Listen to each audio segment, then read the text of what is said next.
பெற்ற மகளை பழையவன் கவர்ந்து சென்ற பின்பும் வாழா இருப்பது கரிகாலன் வாளுக்கு அழகல்ல. ஆமா, உறவு முறையிலும் என்னை விட வயதில் மூத்தவர் என்ற முறையிலும் இதுவரையே கட்டுப்பட்டேன்.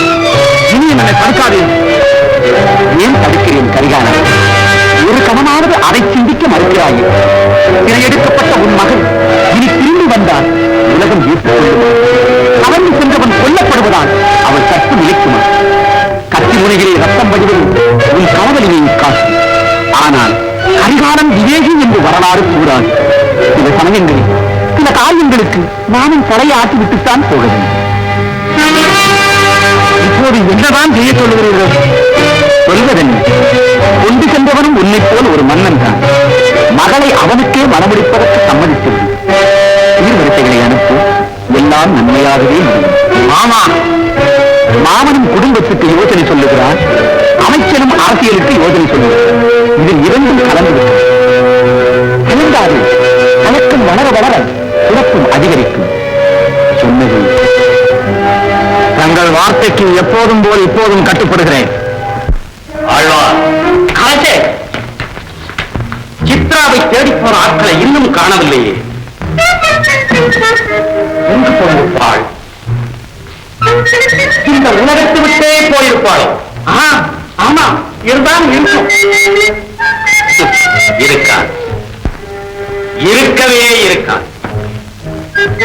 அவள் எனக்கு கிடைக்காமல் போகவே மாட்டாள், போகவே மாட்டாள்.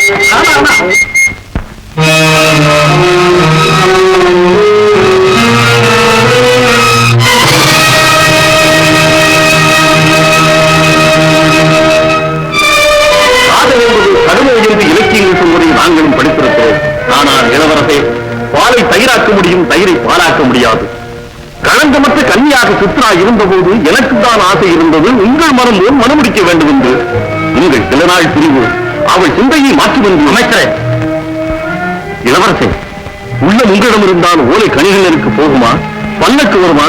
அவள் தான் புறப்படுவாளா? போதும் அமைச்சரே, போதும். வேகாய்ந்த உள்ளத்தில் கொள்ளியை வைக்காதீர்கள். இல்லை, இது உங்கள் மனதை புண்படுத்தும் என்றால் இதை பற்றி நான் அதிகம் பேச விரும்பவில்லை. ஆனால் இணைந்திருந்த காதலை நினைத்து பொருந்திக் கொண்டிருக்கும் நீங்கள் நடந்துவிட்ட துரோகத்தை நன்றாக எண்ணி பார்க்க வேண்டும் என்பதே என் ஆசை. அவளை மறந்தால் பேரகுல வாழும். மறக்க முடியவில்லை என்றால் நான் இதை சொல்வேன் இளவரசே. பெற்றோரின் முடிவு துயரமாக முடியும். வஞ்சிக்கப்பட்ட காதலில் வஞ்சிநகரம் பாழ்பட வேண்டும் என்று நீங்கள் ஆசைப்படுகின்றீர்களா? இல்லை அமைச்சரே, இல்லை. சித்ராவை காதலிப்பதற்கு இளைய மனதிருந்தது. இப்போது அவளை மறந்து விடுவதற்கு இரும்பு நெஞ்சம் தேவைப்படுகிறது. அந்த நெஞ்சம் கிடைப்பதற்கு சில கேள்விகளுக்கு பதிலும் கிடைத்தாக வேண்டும். அமைச்சரே, சித்ரா என்னை காணும் போதெல்லாம் உருகினான், உட்கலந்தால் உன்னொழியாய் நிலவினான். பிரிவு என்று சொன்னதும் பெருகியது கண்ணீர். முடிவு என்று சொல்லுங்கள், பிரிவு மட்டும் வேண்டாம் என்றான். அதை நடிப்பு என்று இப்போது கூட என்னால் நம்ப முடியவில்லை. ஆனால் எந்த சக்தி அந்த பூமனதை மாற்றி இருக்கும்? எந்த கல்மனது அவள் நன்மனதையும் கெடுத்திருக்கும்? நடந்த நிகழ்ச்சிகளுக்கு காரணம் தெரிந்துவிட்டால் நான் சித்தாரை மறந்து விடுவதும் சுலபமாக முடியும் அமைச்சரே. காரணம் என்ன? உங்களிடம் காதல் பிறந்ததற்கு காரணம் என்ன? அவள் மனம் என் வசப்பட்டது. இளவரசே, நானும் வாலிபனாக இருந்திருக்கிறேன். நெருப்பு அருகில் இருக்கும் போது மெழுகு உருகுகிறது. அது எந்த நெருப்பாக இருந்தால் என்ன? பஞ்சு நெருப்பு பிரிந்தது, கரும்பு நெருப்பு கலந்தது, மெழுகு உருகி ஓடிவிட்டது. இதில் ஏன் ஆராய்ச்சி செய்து கொண்டிருக்கிறீர்கள்? என் மன அமைதிக்கு. நடந்தது துரோகம், உண்மையா இல்லையா? உண்மை. பிறகு காரணம் எதற்கு? இளவரசே, உங்கள் திருமணத்தை பற்றி ஒரு நல்ல முடிவு சொல்லுங்கள். திருமணம்? அமைச்சரே, சித்ராவை மட்டுமல்ல, எந்த பெண்ணையுமே மணந்து கொள்வதில்லை என்று முடிவு செய்திருக்கிறேன். அப்படி சொல்லிவிடாதப்பா. உலத்து போற உலக குடி வாழ்க்கையை மறந்துவிட்டால் அடுத்து வரும் தலைமுறைக்கு ஆளில்லாமல் போய்விடும். எங்களோடு முடிய இருந்த அரச பரம்பரை உன் பிறப்பால் தொடர்ந்தது. அது உன்னோடு முடிய வேண்டுமா? முடியவில்லையே தாயே, முடியவில்லையே. சித்ராவை தவிர வேறொரு பெண்ணை மணந்து கொள்ளலாமா என்பதை எண்ணி பார்க்க கூட என்னால் முடியவில்லையே தாய். நீ எதை நினைக்கிறாய் அதைதான் நானும் நினைக்கிறேன். பிடித்த கையை முறித்து பழக்கமில்லாது நம் பரம்பரை. ஆனால் சித்ரா கன்றும் கொடுக்காமல் கலத்திலும் நிறையாமல் கவிழ்ந்து பால் போல் ஆகிவிட்டாள். கற்ப கற்பகவல்லிக்கு உன்னை விட்டால் வேறு கதி இல்லை. தந்தையை பகைத்தவள் சகலமும் நீயே என்று நம்பி வந்திருக்கிறார். இனி அவள் கதி என்ன? மணிவண்ணா, பெண் குலத்தில் யாரும் கண்ணீர் சிந்தக்கூடாது மகனே. கற்பகவல்லியை மணக்க வேண்டும் என்பது உன் தாயின் ஒரே ஆசை. அதை ஒரே மகன் நிறைவேற்றி வைக்க கூடாதா மணிவண்ணா? உங்கள் விருப்பப்படியே ஆகட்டும்.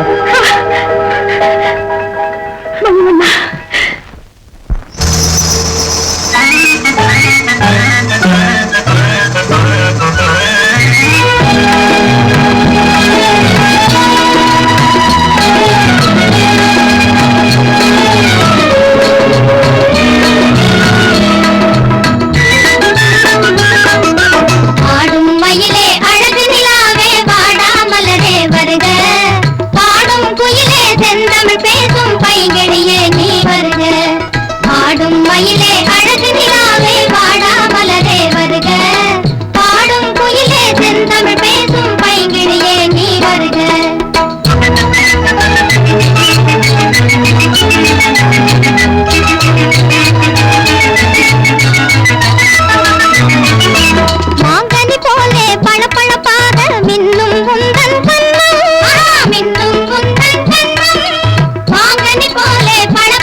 கலைச்சிருக்கிய எங்க இருந்துமா வர்ற? என் வீட்டுல தாமா இருக்க. இது எந்த ஊர்? இது எல்லையூர். அடுத்தது சேரநாடு. நீ மயக்கமா வந்து என் வீட்டு முன்னால விழுந்துட்ட. நீ கண்ணை திறந்து பாப்பியான்னு இந்நேரமா காத்துக்கிட்டே இருந்தேம்மா. பாட்டி, நீங்க செய்த உதவிக்கு நான் என்ன கைமாறு செய்ய போறேன்? வஞ்சியில எனக்காக காத்திருப்பாங்க. நான் உடனே புறப்படணும். இருமா, 12 கல்லு எப்படிமா நடந்து போவ? இந்த கால்களுக்கு ஓய்வு கொண்டு பழக்கம் இல்லை. ஆடுவதும் நடப்பதும் தான் இந்த கால்களுக்கு இதுவரை ஏற்பட்ட அனுபவம். ஆடுற பொண்ணானே, ரொம்ப களைச்சிருக்க. வாமா, சாப்பிட்டு போகலாம். வேண்டாமா, எனக்கு பசி இல்லை. நான் இந்த உடைகளை மாற்ற வேண்டும். வேற ஏதாவது மாற்றுடை இருந்தால். என் மகளோட உடுப்பு இருக்கு, தரையை கட்டிக்கிட்டு போமா. சரிம்மா.